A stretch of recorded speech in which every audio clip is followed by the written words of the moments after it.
好，持續要來關心的是川普的最後通牒誤判了戰局。我們今天會關心到的是，連美軍自己的幕僚長都驚呼川普遭到蒙蔽哦。那麼美軍現在彈藥呢也被全面的掏空。中國大陸這個時候被視為是在全球體系當中比較值得，相較美國更值得信任的國家了，被說成為最大贏家嗎？今天就這些議題我們會一起來做關心。這是川普對伊朗下的最後通牒了，要求的是，德黑蘭，你要在美東時間7日的晚間8點準時開放荷姆茲海峽，否則我們就會進行攻擊了。攻擊的範圍包括了所有的基礎設施，像是打電廠、打橋梁、打這一些基礎設施。華爾街日報也特別做了披露啊，川普之所以會有這一些決策，就是因為他的背後有一些高階的幕僚不斷的在慫恿他，並且還跟川普說，你打伊朗的發電設施、橋梁，這些都是合法的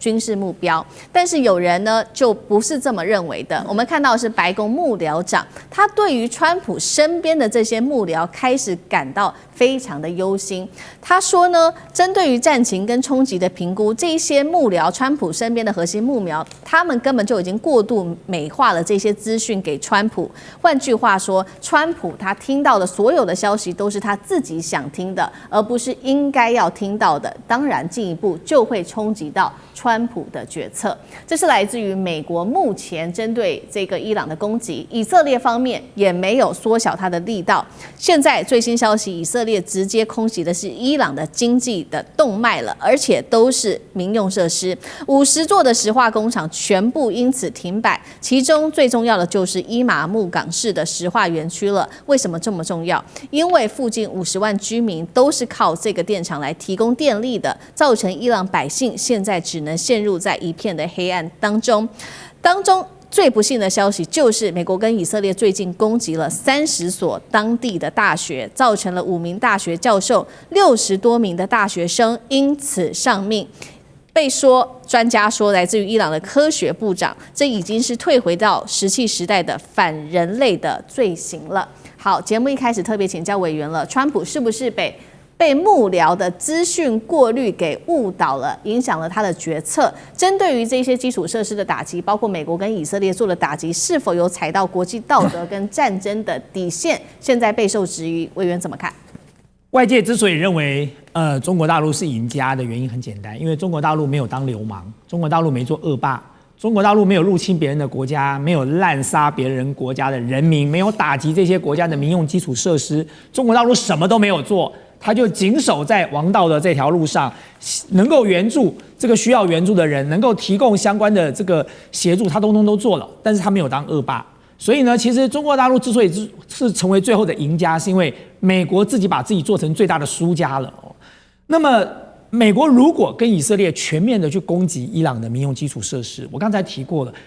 伊朗的這個作戰的劇本顯然有不同階段的作戰性目標。如果今天美國跟以色列準備升高這個對決的態勢哦，你開始這個無差別的去攻擊了平民，攻擊了這個民用的這些基礎設施的時候，你就是逼伊朗走到另外一個階段的這個的作戰策略了。我剛才提過了，伊朗手上不是沒有必殺絕技的，他只要去攻擊我剛才所提到的這個能源生產設施，包含海水淡化廠，整個中東地區就變成一片荒漠，馬上退回石器時代。伊朗会不會回到石器時代，我不知道。但是如果伊朗去攻擊了，摧毀掉這些國家的海水淡化廠，這些國家立馬就回到石器時代了。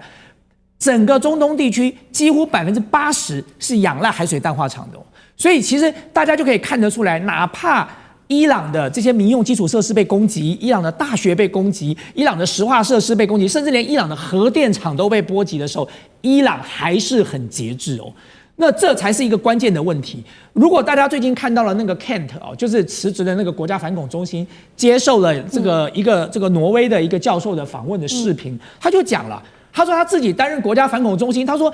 伊朗一直都很理性，伊朗也一直很克制哦。這就是他為什麼沒有辦法接受川普要揮軍攻打伊朗的原因，他無法理解哦。所以其實在這場戰爭裡頭，整個戰爭的節奏都是伊朗在掌握的。你看到了美國跟以色列這樣瘋狂的亂打亂炸的原因很簡單，因為美國發現自己陷入了一個沒有出口的戰爭了，他想要找個出口，可是找不到個出口，他想先射箭再畫靶好了。然後問題是這些箭都射到他自己身上了，他到底該怎麼畫靶呢？他連現在畫靶的能力都沒有。你現在問美國說這場戰爭的目的是什麼，他可能完全想不出來哦。最近想到一個新的，就是剛才艦長講的，說美軍決定要突襲伊朗的核設施，乾脆把濃縮鈾都搬走好了，所以他才會說準備要這個突襲伊斯法罕的這個基地。可是後來大家評估之後發現有困難的原因，是因為伊斯法罕被他炸了，所以呢要去的呢不是派部隊去，還要挖。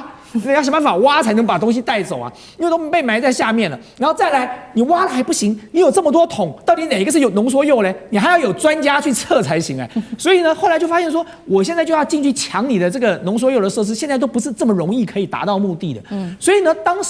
當這個川普說要在4月1號發表談話的時候，外界就預估說，哦，川普準備要這個 tackle 了，他準備要宣布說戰勝了哦，就是用這個自我催眠式的戰勝來解決這場戰爭。可是到4月1號晚上美東時間，我們就看到川普的演說的時候，發現川普又再一次被以色列綁架了。與其你說川普是被幕僚誤導，我根本就認為川普就是被以色列公共政策委員會在美國強大的游說力量跟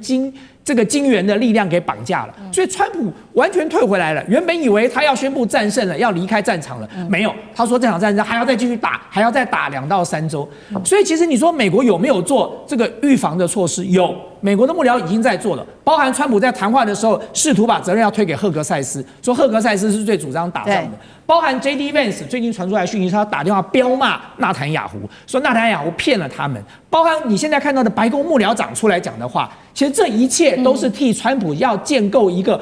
不得不最後要出場的一個這個借口了，就是這一切都是納坦雅胡錯誤的情報欺騙了美國的白宮幕僚，然後白宮的幕僚又誤導了川普。所以如果最終有一天川普必須要退出這場戰爭的時候，最後被犧牲拿來祭旗的一定是納坦雅胡。好，來自於以色列，還有這個以色列提供給白宮幕僚的情報，再提供給川普，也就影響到了川普接下來一系列的各種在軍事上面的決策。那麼同時間呢，我們也看到了，在這一系列發生了這麼多事情之後，美軍的戰損，我們也來看稍微做一下統整。尤其現在要來看到的是他們的這個攻擊型，包括各種的導彈的數量已經幾乎不夠用了。先來看到現在美國最新的消息，從全球調動的是他們的隱形巡航導彈，目前是剩下了425枚，那麼庫存量已經剩不到2成了，而且補充需要數年的時間。再來3月份已經光是3月1個月發射了850枚戰斧飛彈，相當於打了2到3年的產量。最後是前10個小時內發射了800枚愛國者飛彈，多套的薩德系統被伊朗摧毀，只好從南韓來緊急派薩德到中東地區，會不會影響拖垮美軍在全球的軍事部署呢？艦長又怎麼看？其實我們這樣講啊，一個組織的文化的建立，其實最重要的是領導人。那也就是當我們看到川普，他就是喜歡拍馬屁的人，那也是只有拍馬屁的人活得下來，所以肯特不幹了。然後陸軍的參謀長被他直接要求立刻去職，而且立刻退伍，那也就表示，對於陸上作戰的部分，其實陸軍他的參謀長是有別的意見的，那而且非常堅持，所以川普才叫他滾。那現在經濟學人講了，這個有關於中國嘞，也就是最後的贏家，他的做法是什麼？就不告訴川普你正在犯錯之中。那這一個犯錯呢，因為我們講到說，其實這一個伊朗它不斷的在研發新裝備，我們很少有看到彈道飛彈它其實飛了這麼遠的過程，那它其實它打出來的竟然是集束炸彈。那這個集束炸彈還不是一種，也就是我們這邊看到它有大型的集束炸彈跟小型燃燒的集束炸彈。那這種集束炸彈在它飛行的過程當中呢，它會散開來。那它散開來的過程呢，也就變成它原來它就要攻擊的主要地點就是在這邊，然後結果一散開來變成天女散花。這一散開來就糟了。為什麼？因為它針對的是什麼？它針對的就是鐵穹啊。鐵穹原來它原來就是要攔截這種高度不高、速度不快的這一種火箭彈或者是這種集束炸彈，但是數量總是問題嘛。你數量用完了，對不起，你就沒有了。那現在我們其實看不到以色列的街景的一個狀況，但是等到總有一天讓我們看到，因為我們從這些很片段的部分，我們其實已經看到有關於這個特拉維夫啊，或者是海法這些都被打得非常慘。那至於說是不是有從其他的國家調庫存呢？有一個國家叫的最兇的那個國家就叫做韓國啊，南韓他就這之前他就講了，你做這一個史詩怒火，結果你把薩德你調走了，你把這一個愛國者調走了，你去年9月就調走一次，你現在又調走一次，可是他要面對強大的金正恩吶，那金正恩什麼時候突然要打他，他們也不知道。那除此之外呢，也有人問了下一個問題，這到底是哪一個国家？菲律賓啊，菲律賓說，下一個是我們嗎？為什麼？因為菲律賓也有愛國者啊，所以現在大家都非常的緊張啊。那我們剛剛講這一個李在明韓國總統啊，他絕對不是坐以待斃的，他是有抗議的，但是呢，他說啊，他正式的反對這一個移轉，但是他沒有辦法阻止。那這一個部分，也就是為什麼現在其實美國的種種的行為，已經讓我們剛剛講到的中等國家，通通都對美國非常反感，而且還加一個韓國。那這一次為什麼這個彈藥量消耗這麼大呢？因為美國使用了 AI。我們看到這個 Defense News 它講得非常清楚啊，也就是為什麼會打到這個小學。那其實呢，那這個跟 AI 就是有關於人工智慧目標打擊計劃，其實是有關的。這個打擊計劃，它會讓就像我們現在這種過分氾濫的資訊由 AI 梳理一遍。AI 會用什麼呢？ AI 其實它會用大量的這些目標的資訊，以及衛星的資訊，還有你雷達的資訊，作為一個比對出來之後，它決定攻擊的順序。但是你當初給他的目的是什麼？你是要贏的，可是你沒有告訴他，對不起啊，我的飛彈是有限制的，所以他就一直打的最後呢，也就是你彈的藥量就有問題了。那剛剛講到說有關於核設施的問題啊，就是這裡就是剛剛大千委員講的，也就是它非常的複雜。它除了要將這些工程的裝備投射到這個伊斯法罕或者是福爾多之外，它還要挖得進去啊。它挖得進去之後還要抬得出來啊。那這個挖進去抬出來，大家覺得是雙手去拿嗎？你雙手去拿，你回來就廢了。我們講到那個是濃縮鈾啊，這個只是美軍使用的半衰鈾的彈藥，你看看它是怎麼樣穿戴這些裝備的。那這個才是濃縮鈾的一個儲藏的設備，你要怎麼樣拿出來？你如果慢慢的拿可以啊，那但是你現在你要在有威脅的情況之下把它抬出來，而且裡面有沒有軌雷？就是你只要去拿了，它就炸了。炸了之後呢，你每個人身上全部通通都是那個輻射的殘骸，這才是最糟糕的部分。好，這個是來自於我們看到，在這場戰爭之下，美國它的武器量還有這個國力都在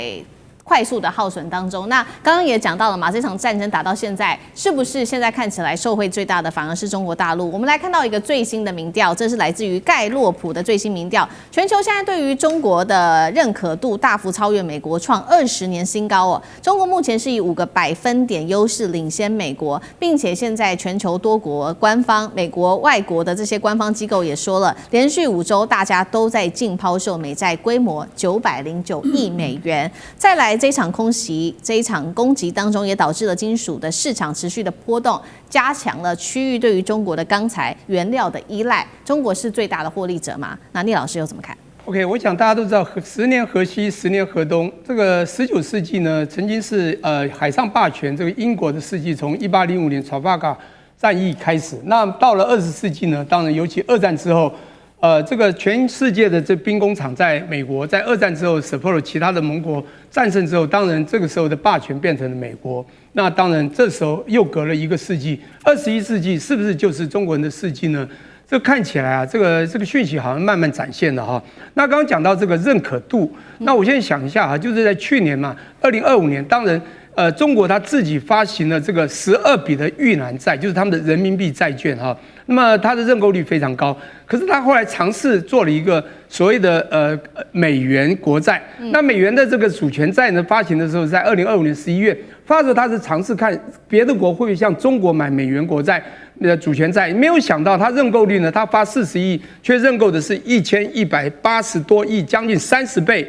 而美國同樣發行3到5年的這種債的時候，是認購率3倍。你覺得這個問題出在哪裡？也就是國際的信譽非常清楚，認可度就是中國比較穩，中國比較安全呢。因為債嘛，當然這跟美國債務債台高築也有關了哈，這是一個重點，認可度。但是剛剛講到說，好像全世界啊，不管這個媒體報道，中國現在在全球的可信度是好超過美國5個百分點。其實我覺得不止。我覺得講世界上有2種嘛，這個知識較高者都知道世界怎麼了，有國際觀的，是當然也有一些認知戰被認知戰慫恿的啊，教育是最那個的。但你知道國際間大部分都看西方媒體，那麼尤其那美國又用它的美元霸權hold住了控制了世界，因此在整個在使用上、交易上、甚至政治上，好像美國還是很強，但是真正有國際觀的，你會發現它認可度可能不止5個百分點而已哈。這個我覺得非常重要。當然，現在講到還有一個叫供應鏈的重組，這次發生的這件事情非常有趣哈。當然，現在這個美國啊說要把這個伊朗打回石器時代，你會發現這個伊朗也會。不管用怎麼樣的反擊或怎麼樣的動作，會讓美國回到青銅時代。它不會回到石器，也會到青銅時代，因為美國會慢慢被消耗到變成青銅時代。這時候兩邊都會允諾下去，你知道嗎？可是伊朗將來搞不好還有中國重建之手。各位剛看到供應鏈的重組需要非常多的材料、原材料。那中國現在怎麼樣呢？在這時候呢，淺淺的一條龍沉在海裡，而且就講人到健身房一直鍛鍊身，越鍛鍊越強。它有很強的實力，在供應鏈上也將來可以 support 伊朗做它的重建。我覺得最重要，不管是鋼材或者一些原材料，或者是基礎的設施，未來的戰後重建很可能會很大量要依賴中國去做，因為中國現在這科技也好，這基礎建設也好，它的實力是足夠的哈。所以我覺得未來的依賴會是中國，所以大家已經看到了這個中國的角色真的是越來越穩健了。好，謝謝聶老師，那我們休息一下，馬上回來。